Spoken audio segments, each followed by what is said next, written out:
For the first time in 32 years, Salt Lake County will have a new clerk to start off next year. Goud Maragani is the Republican candidate in the race. Thanks so much for being here. Appreciate your time this morning. Yeah, thank you for having me. You bet. Let's start off with your interest. Why are you interested in becoming Salt Lake County's next clerk? Well, I think like you just said, for the first time in 32 years, we have the opportunity to bring, I think, a new perspective, fresh eyes to the office, and a compliance background. Last year, I led a committee through a review of how the election system was run in 2020.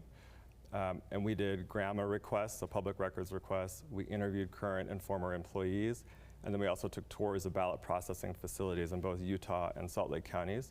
And then we put out a report because we found different concerning issues with how the election was run. After seeing a couple questions, if we could, real quick. First, who was that audit through? Who were you representing?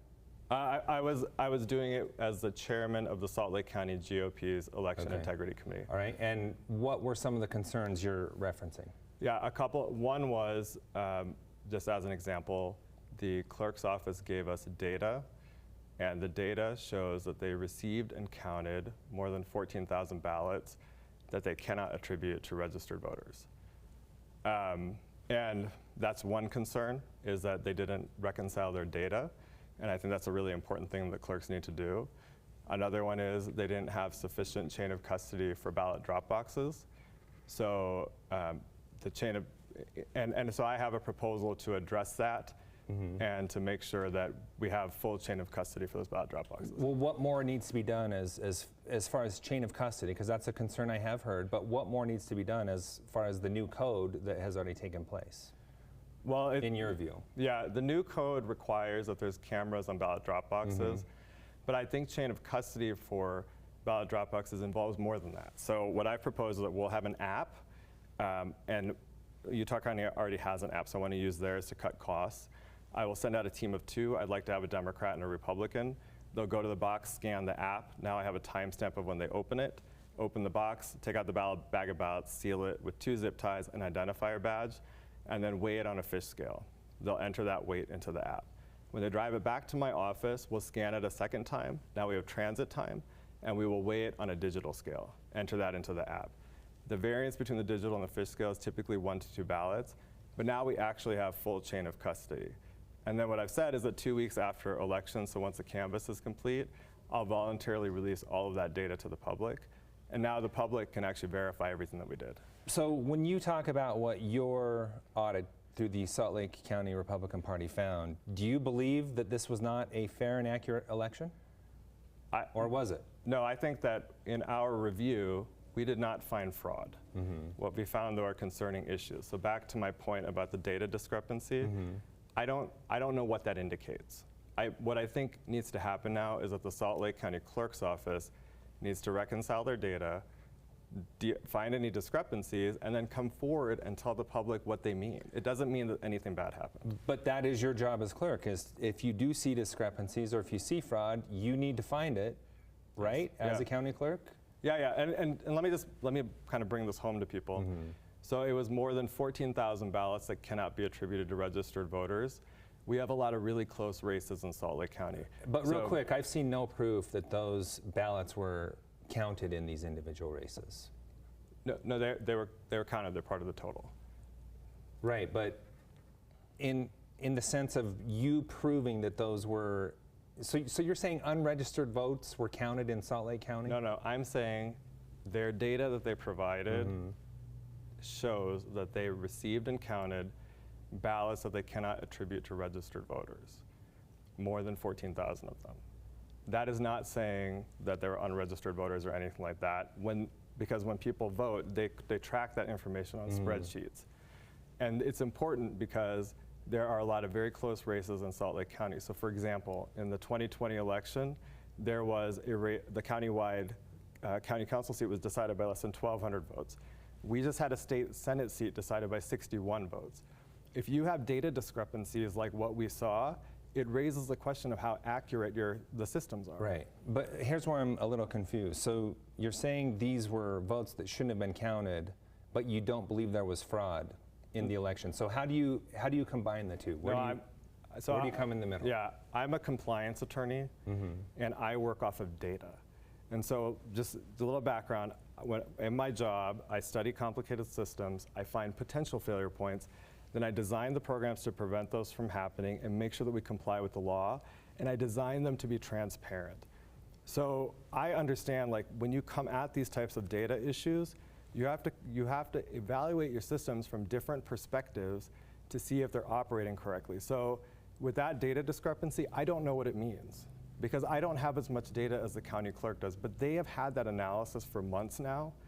And so it's on them to go back, look at the data that they have, because they have more than what the public has access to, and figure out what it means and come forward and tell the public. It could mean nothing bad. It might mean that they have more data that explains what the discrepancy was. But at this point, it's on them to actually do that. If you were elected clerk, what would you see as the most pressing challenges over the next 4 years for the office?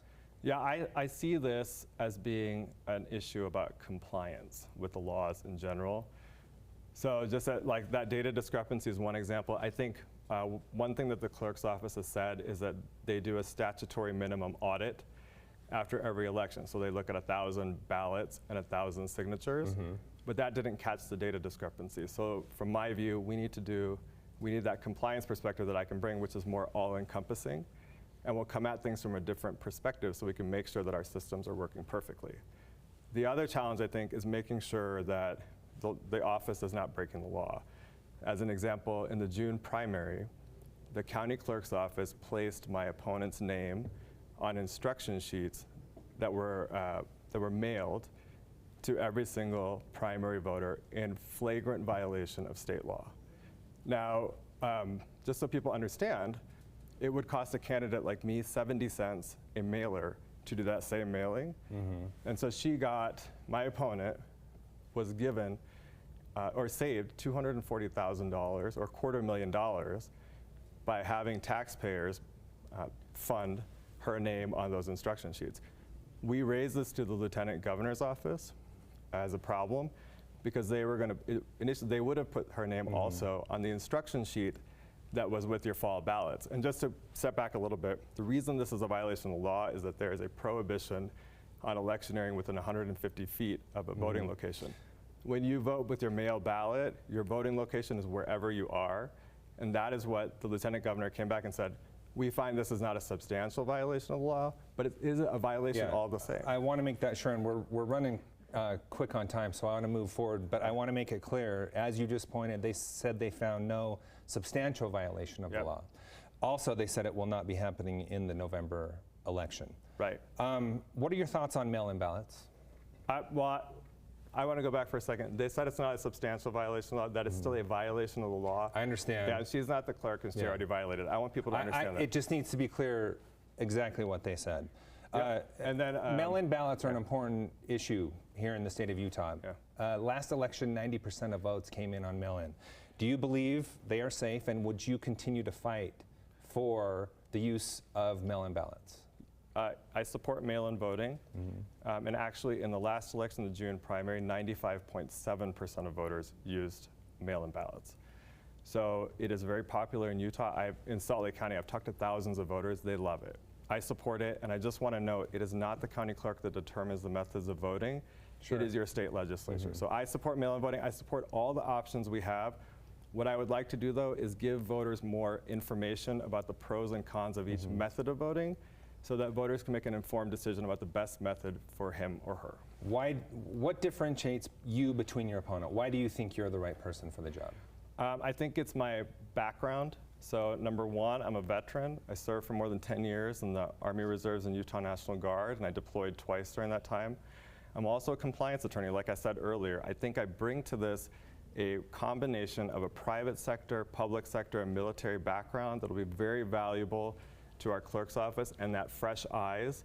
And like I said, I will always, I was a veteran, I served overseas. I will always conduct myself with the utmost integrity, and I will never violate taxpayer trust like I think our clerk's office did when they put my opponent's name on the instruction sheets. We've run out of time. Where can people find more information about you? You can go to Goud, Goud the number 4 clerk.com to learn more about me. Thanks so much for being here with us this morning. Thanks. You bet. Appreciate it.